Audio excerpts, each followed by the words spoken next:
My name is Debbie Reynolds. They call me the Data Diva. Today I want to talk about data privacy, the FTC, and data anonymization hashing.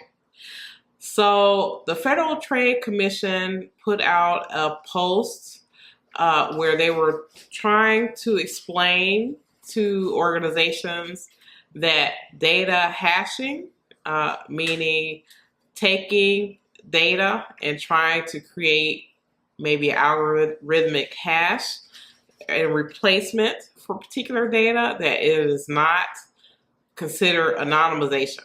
And I'll explain why this is important. So as a result of privacy regulations and obligations that companies have when they're using user data, or especially if they're exchanging data or sending it to other third parties, companies want to decrease their risk that they have when they do those data exchanges.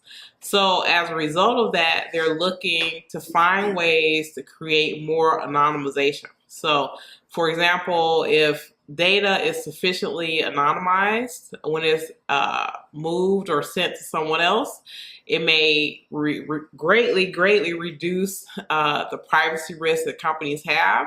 And actually companies that can do this anonymization more successfully, they have less to worry about as it relates to privacy. So for example, when we think about personal data of individuals and companies who have that data, a lot of times companies don't want to get rid of that data because they think, well, we can use it for something else.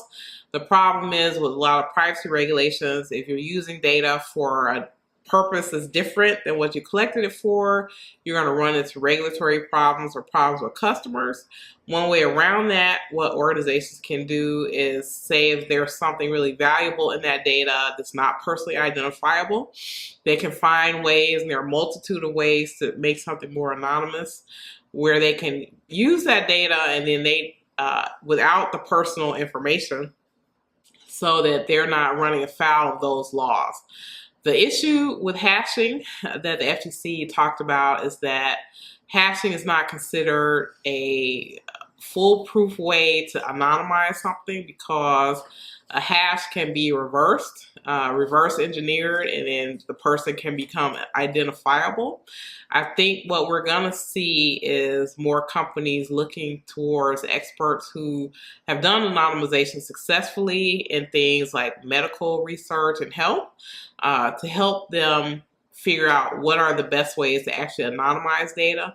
If you anonymize data the right way, you shouldn't be able to recreate that person's identity or reconnect that person back to that data. So if you're trying to do anonymization or pseudonymization or these other methods of being able to hide the identity of someone, it has to be in a way where the person's identity can't be revealed or reverse engineered.